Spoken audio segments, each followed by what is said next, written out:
What's going wrong? What's going wrong? What's going wrong with the San Jose Sharks? Oh, we're doing a slightly different thing today. My name is Chris, and we are moving away from looking at the Tampa Bay Lightning in the NHL today. Today we're going to be looking at teams who aren't making the playoffs even though they made them last time. And one of those teams is the San Jose Sharks, which is unusual. And we're kind of trying to break down why. Because, last 5 years, the Sharks have been pretty good in the playoffs. They made a Stanley Cup final in 2016. That's not bad. They lost to the Oilers in the first round in 2017. That's not good. They made the second round in 2018. Lost to the Vegas. And last year, they did pretty good. They got the series winner for Vegas. Pretty good comeback win, so they got that monkey off the back. They beat Colorado, just about, and then they got to St. Louis, and it all started to go a bit wrong, because they lost 4-2, and it's one of those, I just feel like in terms of trying to work out why it's gone so wrong for San Jose Sharks this year, I feel like they've kind of had an Icarus moment. You get close, but then all of a sudden, the feathers on your back turn out to be made of wax, and you fall, and you fall, and you crash. And that's kind of how it's been. There's two ways to react to a disappointing, conference final loss. You can either get mad or you can get sad. I feel like the Sharks have got sad, and not in a good way. Just, it's difficult to know where to start. There's a lot of things that they could have done better. I feel like the off-season alone kind of explains why it's going so badly for the Sharks. Joe Pavelski, captain, allowed to leave. He's your top goal scorer. He goes to the Dallas Stars. You don't really replace him. Even though you did make the conference final, your goaltending has been suspect. One of the worst save percentages, if not the worst save percentage in the entire National Hockey League. So you probably need to address that. You don't.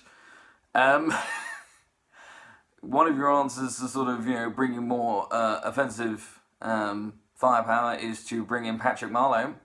He's 40, so that's not a long-term solution. That's a plaster at best, when you probably need a bandage. Yeah, and then there's the start. I mean, part of the reason why the San Jose Sharks are not doing nearly as well this year is they had a horrible start. Utterly atrocious. Lose the first 5 games. Get battered by Vegas, which is probably one of the more important rivalries for the Sharks these days.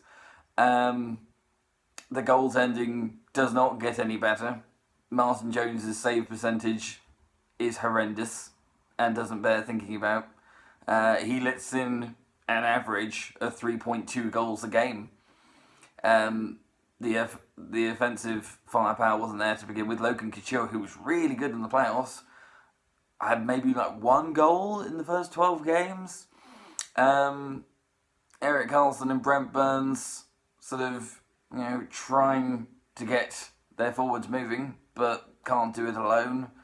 I just think there's been some losses this year. When the Sharks have lost, they've lost really badly. And that doesn't help with confidence. Being a Tampa Bay Lightning fan, I will immediately point to when they came into our place and we thrashed them 7-1. I'd be looking at that game, a 7-1, you could see it. You could see it happening. It wasn't a sort of, where's this come from? It's like, no, this is a domination long overdue. And we weren't necessarily playing that well at that point. We were improving, but I wouldn't say we were sort of, about to let rip. We were still struggling to get into the playoff standings ourselves at that point. And then the Sharks did what you might expect. Peter DeBoer goes, he's fired. Does the GM go as well, Wilson? No. No, he doesn't. And I feel like that might be another thing that sort of explains why the Sharks are where they are. That they're sort of, he's been given another vote of confidence. they're saying, oh, it's disappointing, but, the last time we missed the postseason in 2015, we were able to turn it around very quickly. I've got faith we're going to do it this time. It's like, but are you, though? This is bad. The Sharks are essentially 2 or 3 wins, 2 or 3 defeats away from not being able to match last season's points total already. It only needs 2 or 3 more losses, and that's the scale of it.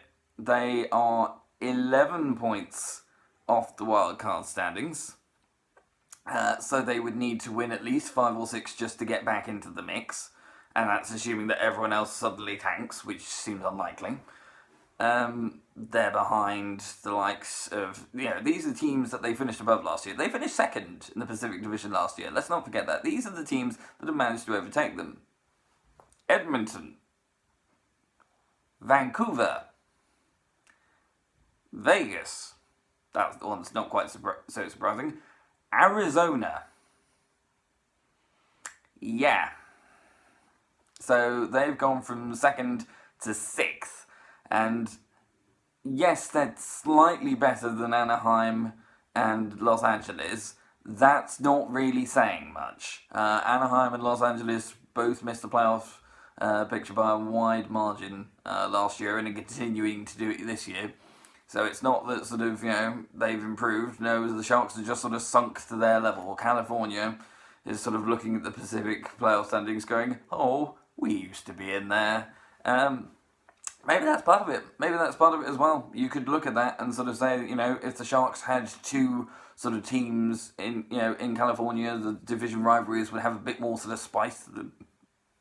A bit more importance, yes, we've beaten the Ducks, and that means that we're sort of competing and that we've beaten a good team. Whereas these days, Sharks and Ducks is kind of like, well, which one of us is worse, boys? Which is, the next match is actually for the San Jose Sharks is against the Ducks. So, one team is, going to have a slight improvement, but for the other, it's just going to be more misery, with a hint of salt. So, where do the Sharks go from here, I guess, is the next question. Can they save their season? I would say that the Sharks have at least started to realise that they can't sort of outskill their opponents. The interim coach has made that quite clear. They don't quite have the sort of star-studded potential to just, breeze by teams. They're going to have to work. They're going to have to put the effort in. If they put the effort in, they have a chance. They're not a terrible team, not completely. They do have talent, but they need to work and sort of just graft out results, and then maybe they can get themselves back into it. The other good thing is that due to the nature of the Pacific at the moment, it wouldn't actually take as many points as it did last year for the Sharks to finish in the top 3 spot. At the moment, it kind of looks like about 95 points will do it, will get you a top 3 spot. So, that is possible. The Sharks have 46 points, 95, so it's going to need a strong remaining sort of 30 or so games, but it can be done. There is still time, but there isn't much time. And I think for me, regardless of what happens going forward, the Sharks need to make a decision about Martin Jones. Do you keep him around, or do you just sort of, start swapping him almost for Aaron Dell? Because Aaron Dell's save percentage is at least a little bit better. He doesn't let in quite as many goals in per game. He's generally looked more solid than Jones has. So I personally would say you start there, you make Dell the starting goalie. That gives the defence a bit more confidence. That gives the team more confidence. But just also realise that you're going to have to graft. And also just win your Pacific, win your division games. Because I think that's another thing that's been letting the Sharks down particularly recently.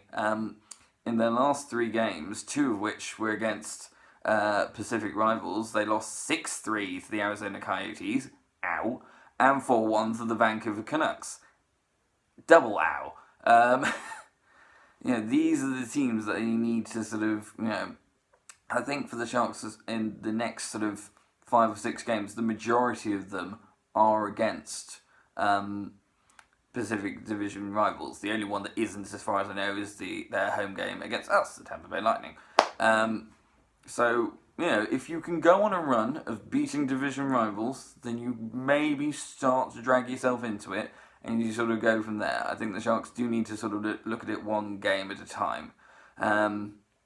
Even if it's just a case that you narrowly miss out on the playoffs. But I think for the Sharks, they do need to improve. Finishing 6th would be particularly bad. And definitely put some daylight between yourselves and Anaheim and Los Angeles, because I think the worst case scenario for the Sharks now is being caught by one of those teams who weren't expected to make the playoffs anyway.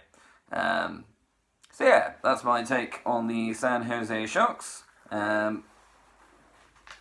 So who is it going to be next time? Well, we've done these guys. They're one of the 3 teams currently missing out on the playoffs that made it last year. The other 2 are Winnipeg and Nashville.